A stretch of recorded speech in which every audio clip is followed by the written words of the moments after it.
देखिए, देश में मैं संविधान की बात करता हूँ। इस देश में संविधान है और संविधान में आर्टिकल 25 और 26 है जो सबको धार्मिक आजादी देते हैं, चाहे हिंदू हो, मुसलमान हो, सिख हो, बौद्ध हो, पारसी हो, जैन हो, कोई भी हो। लेकिन अभी सिर्फ अपना राजनीतिक एजेंडा सेट करने के लिए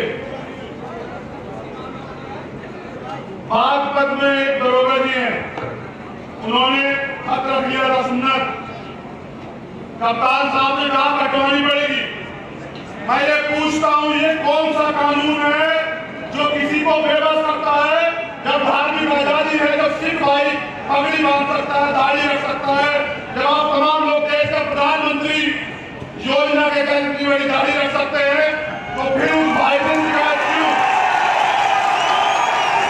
उनको लगा, देखो कारण बताता हूं, उनको लगा कि मुसलमान विरोध करेगा, लेकिन यहाँ का मुसलमान बहुत समझदार हो चुका है।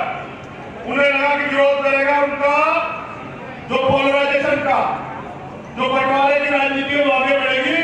लेकिन उन दरोगा जी ने अपनी खत कटवा ली और कहा कि सामने ड्यूटी पे आ गया, आप मुझे बहाल कर दे।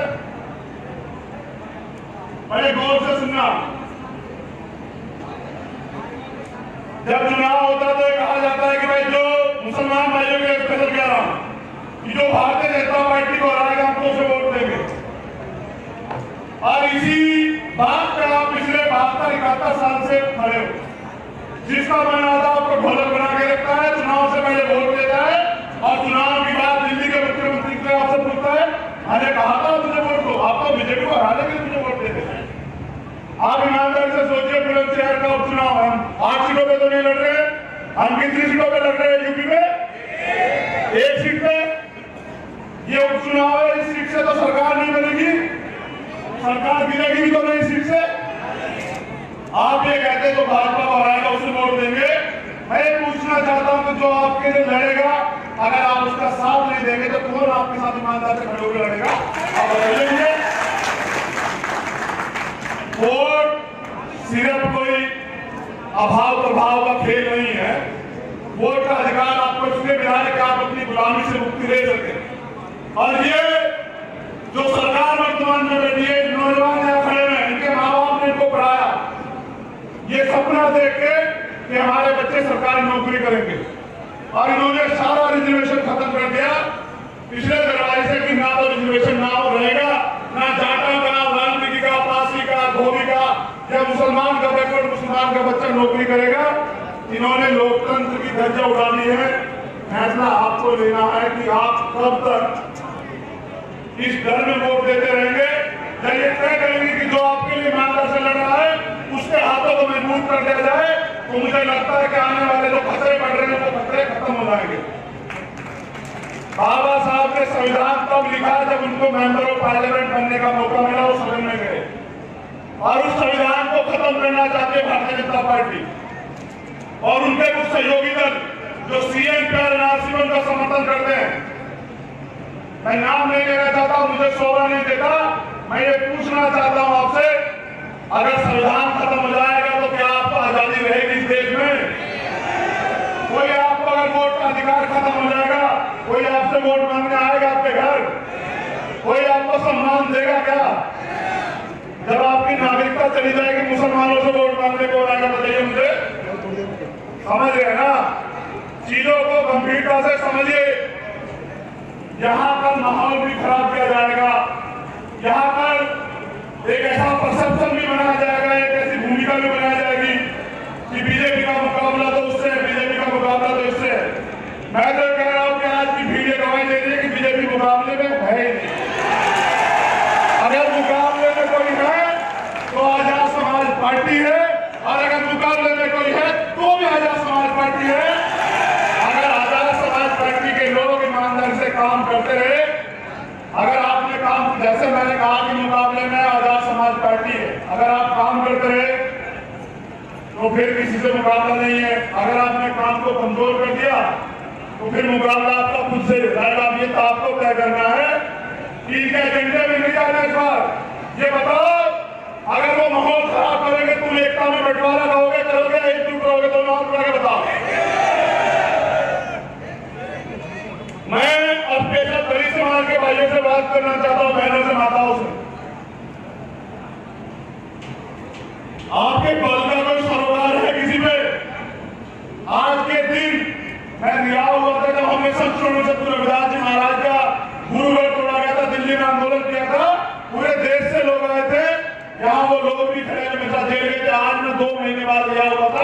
आज ही का दिन है, आज फिर मैं आपके बीच में हूं।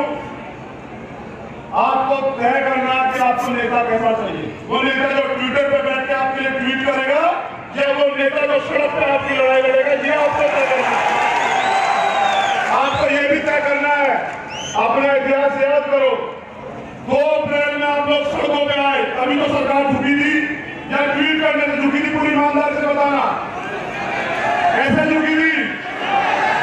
जब आप सड़क पे आए तब झुकी थी ना? जब हजारों लोगों ने मुकदमे लगाए तब झुकी थी ना? जब 15 लोगों की जान गई, शहादत हुई तब झुकी थी ना? जिस तरह 2 अप्रैल में घर से बाहर निकल के आए थे ना भाई, इसी तरह आज के बाद 3 तारीख तक अपने घर से बाहर रहिए और उसी ताजगी के साथ ईमानदार से काम करिए। मैं गारंटी देता हूं कि आपका जो प्रत्याशी है वो इतनी बड़ी संख्या से जीतेगा कि उत्तर प्रदेश में नहीं देश में हलचल हो जाएगी कि ये क्या नया सरकार बन रहा है। पिछले 10 सालों में पूरी ईमानदार से बताए, भीम आर्मी का नाम कोई पार्टी है जो आपके अधिकारों के लिए सड़क पे आई हो? अगर आई हो और मैं गलत हूं तो मुझे बता दो, फिर मैं अपनी बात को वापस ले लूं। आई है क्या? देखिए, एक सवाल है, आपसे नहीं है, सिर्फ सवाल है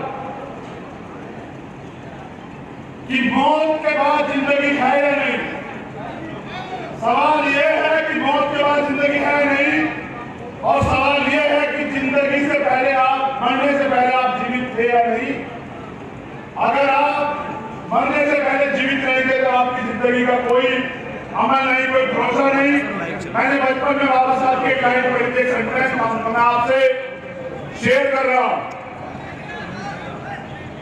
सुनना चाहेंगे आप उस लाइन को? कि जिंदगी जीना कोई बड़ी बात नहीं है, जिंदगी जीना कोई बड़ी बात नहीं है। बड़ी बात क्या है कि स्वाभिमान से जीना। किससे जीना? जिंदगी को तमाम लोग जीते हैं, लेकिन जो स्वाभिमान से जीते हैं, जो टकराते हैं, उनका इतिहास लिखा जाता है, उनको लोग याद करते हैं। भागने वालों का, माफी मांगने वालों का इतिहास नहीं लिखा जाता। ये चुनाव आपके संघर्ष का, आपके बलिदान का, आपके नए फैसले का चुनाव। और हमारी मूवमेंट है, लेकिन जिसकी जितनी संख्या भारी उसकी इतनी हिस्सेदारी, उसके साथ साथ जितना संघर्ष भारी, जो जितना संघर्ष हमारे साथ खड़ा होकर करेगा उसको भी उतनी जो है हिस्सेदारी, जिम्मेदारी दी जाएगी। और आने वाला कल जो है वो बहुजन हिताय, बहुजन सुखाय की नीति पे चलेगा। क्योंकि माननीय काशीराम साहब ये कहा करते थे कि मुर्दा लोग मिशन नहीं चलाते और जिंदा लोग मिशन।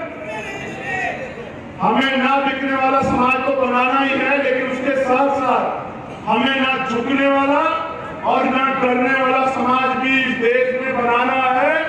क्योंकि जब तक हमारे लोग सुरक्षा की भावना में जीते रहेंगे, वो काम ही नहीं कर पाएंगे जिस ऊर्जा के साथ वो काम करना चाहते हैं। अगर आप जिंदा हैं तो आपको जिंदा नजर आना पड़ेगा, वरना ये दुनिया आपको मरा हुआ मानकर मिट्टी में दफना देगी। ये बात याद रखिएगा। अब मेरा वो सवाल है जिसका मैं आपसे जिक्र कर रहा था, पूछूं या ना पूछूं? पहले बताओ, दोनों हाथ उठा के बताओ, पीछे वाले तक पूछूं या ना पूछूं?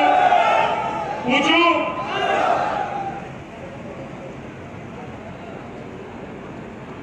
हर एक नौजवान के, जो नौजवान खड़े हैं, उनके सपने, और ऐसे ही सपने थे मेरे कि पढ़ लिख के बाबा साहब के संविधान में जो अधिकार दिए हैं, मैं कोई नौकरी करूंगा और उससे अपने परिवार की और समाज की सेवा करूंगा। लेकिन समय बदलता चला गया। जो मैंने सेंटेंस आपसे कहा कि स्वाभिमान से जीना, और जो अत्याचार जुल्म जाति मैंने देखी, चाहे वो हरियाणा में हुई हो, या रमन वाल्मीकि भाई की हत्या की गई हो, या और तमाम मामले, चाहे बुलंदशहर इस बात का गवाह है कि जब यहाँ भूड़ चौराहे के पास एक हमारी बहन को और उसकी मौसी को जो है गाड़ी से कुचल दिया गया था, मैं यहाँ आया था। आप लोगों को याद होगा, बुलंदशहर के लोगों के ध्यान में होगा।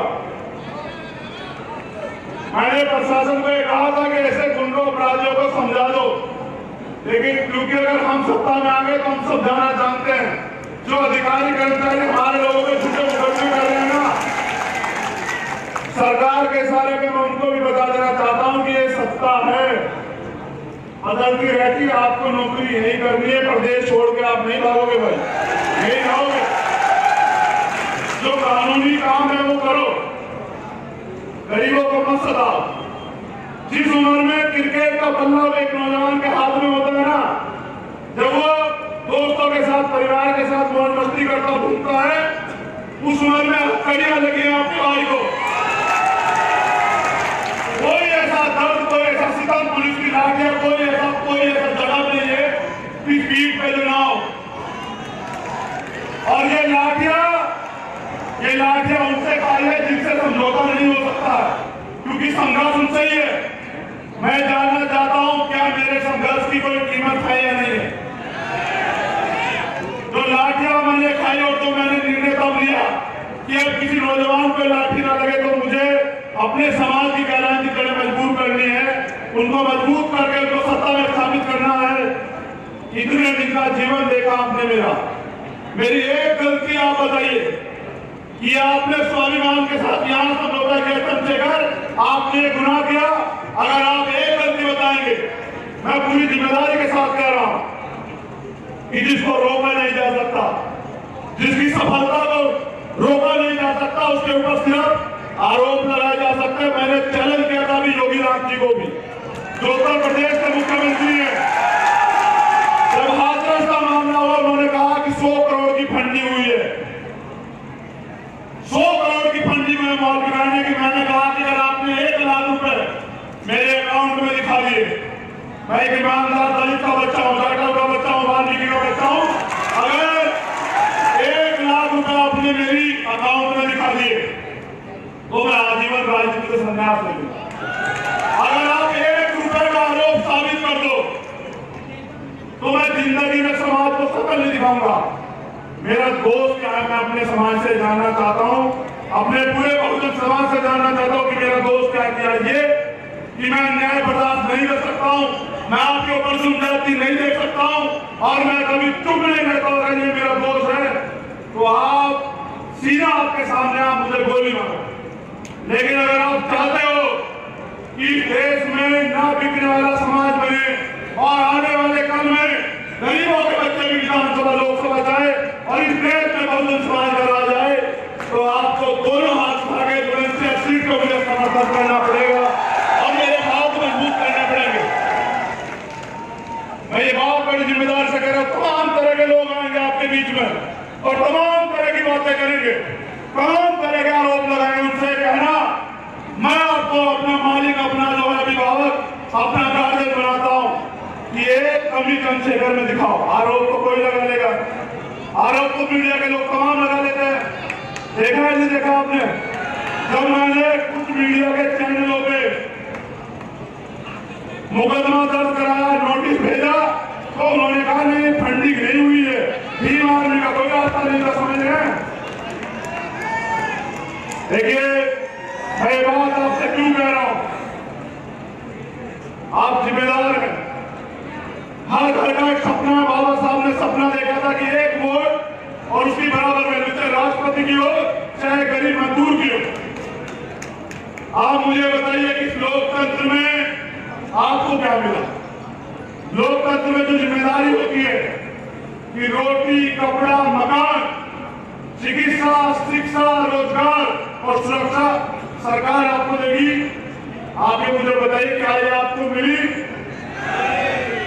आज भी हमारे लोगों पे अत्याचार होते हैं, कभी मोबलिंची होती है, कभी हत्याएं होती है, कभी रेप होते हैं। इसके जितने जिम्मेदार वो लोग हैं, उतने जिम्मेदार आप लोग भी हैं। अगर आप हमेशा बढ़ते रहोगे टुकड़ों में, तो याद रखना कि तुम्हारा राज भी नहीं आएगा, तुम्हारा आने वाला कल नहीं सुधरेगा। बाबा साहब ने कहा था कि सत्ता वो चाबी है कि जो सारे दुख दर्द दूर कर देते हैं। मैं आपसे जिम्मेदारी देता हूं, आपने लोगों को 20-20 साल दिए, 4-4 योजनाएं दी हैं। आप अपने भाई को, इस टीम को, जो तमाम लोग यहाँ बैठे हैं, ये मेरा परिवार है, ये मेरा परिवार है, आप मुझे एक मौका दो। जैसे मैंने मैंने कहा कि बुलंदशहर से सरकार ना बनेगी ना बिगड़ेगी, लेकिन आपने अगर आपकी हक की लड़ाई लड़ने वालों को मौका दिया, गुंडे बदमाशों को छोड़ के हाजी अमीन को मौका दिया। ये हाजी अमीन नहीं लड़ रहा है, ये चंद्रशेखर आजाद लड़ रहा है, वोट के लड़ने का काम लड़ा। अगर राहुल अमीन साहब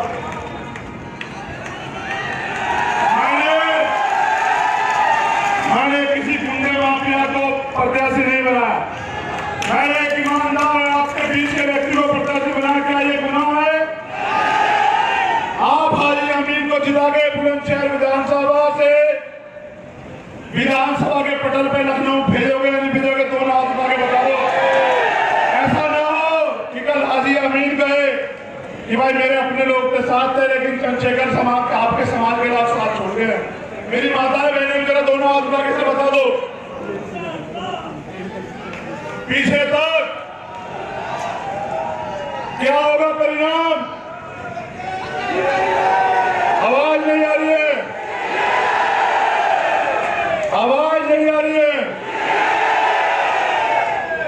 देखिए, सिर्फ सांसों का रुकना जो है मौत नहीं होती। जो समाज अपने ऊपर हो रहे अत्याचार, जुल्म, जाति को बड़े करीब से देखता रहता है और चुप रहता है, वो भी मरा हुआ होता है। क्या आप मरा हुआ समाज हो? क्या आपका स्वाभिमान कमजोर पड़ गया है? क्या आपको कोई झुका सकता है? क्या देश का बहुजन गुलाम बना रहेगा? क्या देश का बहुजन शासक नहीं बनना चाहता है? क्या 5 साल धूप में मेहनत में काम करने वाला नौजवान नहीं चाहता कि उनकी सरकार आए?